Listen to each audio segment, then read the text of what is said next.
Annie, and this is my channel Omninonymous. I come to you today with a thought experiment that I thought we could turn into a game. And that is, we're going to pretend that the Great Pyramid of Giza is a quantum computer, and the challenge is to figure out how to get the Great Pyramid to generate enough electricity to power the quantum computer without adding any parts other than what's in the structure and in the environment the structure is in. So I know it sounds a little silly on the outside, but this is a great thought experiment to generate ideas about renewable energy and just quantum computers in general. There are actually several hypotheses out there already. I mean, Nikola Tesla was even working on a concept. So this is going to be part one of this series, and we'll discuss the parameters of the Great Pyramid. And then in part two, I'll present my hypothesis that I've been working on for a few years. I call it mine, but it's like everybody's and nobody's at this point. And then in part three, we'll discuss how on Earth the Great Pyramid of Giza could resemble a quantum computer. So here we go. Here is my model of the Great Pyramid. So we'll start down in the subterranean region. This is built into the bedrock under the Great Pyramid. And the bedrock and the core stones of the pyramid are nummulitic limestone, whereas the casing stones on the outside of the pyramid are Tora limestone. And Tora limestone is lighter in color and a little bit more dense than the nummulitic limestone. Is going to be a little bit softer and more porous. So down in the subterranean region, it's actually excavated out of the bedrock. So they actually dug out a whole bunch of rock to make the subterranean features under the pyramid. So down in the subterranean chamber, there's a little well that comes out of the bottom of it, and there's a little side shaft that dead ends. And there's also a little structure in the subterranean chamber which is highly eroded or possibly corroded, depending on what happened to make it decay. So that's an interesting feature, and that's built right into the bedrock as well. And then traveling up the descending passage, you come to where the well shaft comes out. It connects the upper portion with the lower portion. I'll talk about more of that when we get up there. And then you go all the way up the descending passage, and you would come to the actual constructed entrance of the pyramid. That is not the entrance that is used by tourists today. The entrance that is used was actually excavated around 900 AD and leads to the intersection of the descending passage and the ascending passage. Where they meet is where this entrance comes out. And right above the actual construction entrance of the pyramid, we've just confirmed recently that there is an empty cavity there that was found through some muon research, some physics research, found this cavity. And they did get a camera in there. It's just an empty cavity. Doesn't connect to anything else, seemingly. Okay, so if we travel up the ascending passage, the first thing we come to is actually 3 blocking stones of granite. Hopefully we'll be able to see on the picture of this video, but I've marked all of the granite with blue tealish stuff. So when they entered the pyramid in 900 AD, they actually did have to dig around these blocking stones. So that's still where we enter today. And then traveling up the ascending passage, you come to the horizontal hallway. And that leads to the central chamber, the middle chamber. But in this hallway in the 1980s, we drilled modern human society drilled 3 holes in the walls because they thought they had detected an empty cavity, but it turns out the cavity is filled with a fine powder sand. One article called it of non-local origin. So that sand did not build up in the pyramid. That sand was put in the pyramid on purpose. And we know for sure it's behind the wall in the horizontal passageway, but we don't know where else in the pyramid that has sand behind the walls. So the central chamber itself, the middle chamber, is a limestone chamber just made out of the normal core stones of the pyramid.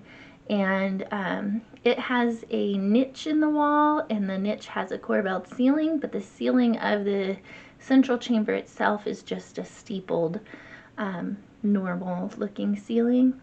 But it does have 2 shafts that come off of it, and these shafts dead end. They don't go anywhere, but they have like a blocking stone at the end of them, and the blocking stones have 2 metal nodes each. So there's 2 metal nodes per shaft. In one of the shafts, they found 3 artifacts. They found a granite sphere, a copper hook, and a wooden stick. The wooden stick was lost at some point, but the copper hook and the granite sphere are located in a British museum, so you won't see them if you visit the pyramid.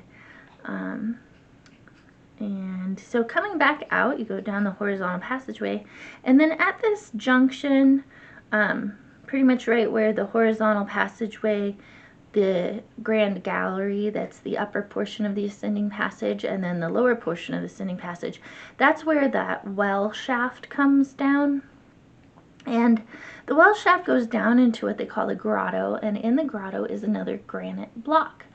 But the passage that goes under the granite block down to almost the subterranean chamber, it appears to not actually be part of the original construction. It does not match the refined skill. So it looks like it may have been the same people that broke in 900 AD actually dug this bottom half of the well shaft. They seem to be trying to dig under the granite block as well. But the upper portion does seem to be original to the construction of the pyramid. Okay, so we'll go further up the ascending passage. That's where we get to the Grand Gallery. The Grand Gallery earned its name because the ascending passage opens up to a huge space with a very tall ceiling, and the ceiling in that portion is a corbelled ceiling. So it's like looking at the underside of 2 staircases that are meeting at the top. And another feature of the Grand Gallery is that along the floor, where the floor and the wall meet, are little niches, and there's a niche on each side. They're parallel from each other, and they are regularly spaced out, going all the way up the Grand Gallery. The Grand Gallery continues on the same slope as the lower portion of the ascending passage, and then it goes all the way up to nearly into the granite chamber, which I've marked in blue. And the granite chamber has like an antechamber, or like an entry chamber, and that's granite as well. And then you go through that and you get into the main granite chamber. And in the main granite chamber is a granite box. It's hypothesized to have had a lid. The lid is no longer there, so it looks more like a granite trough as it is. But it sure seems to have construction that would be indicative that it had a lid. And then the ceiling of the granite chamber is in layers. So there's actually 5 layers of granite, and then there are empty cavities in between. So it's like granite ceiling, empty cavity, granite ceiling, empty cavity, and that goes up, and then it does have a steepled limestone roofing above that. And then The granite chamber does also have shafts, but these shafts actually do exit the core stones of the pyramid. We don't know if they exited the casing stones or not, because the casing stones are no longer intact on this pyramid. We only have the base of the casing stones left. And then the last feature I'm going to discuss is the capstone at the tippy top, which is no longer there, but legend has it that it was metallic. So it was probably a metal plated rock, and the metal was gold in color. And yeah, so that's the Great Pyramid's construction as we see it. There could be more empty cavities in there. We don't know. There are still projects looking for them.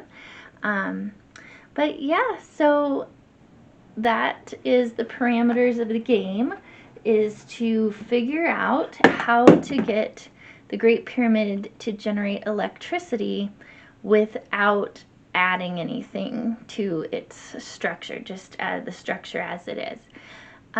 So thanks for joining me. Join me in part 2, where I'll explain my current hypothesis on how to get this structure to generate electricity. And then in part 3, we'll talk about how on Earth could this resemble any sort of quantum computer.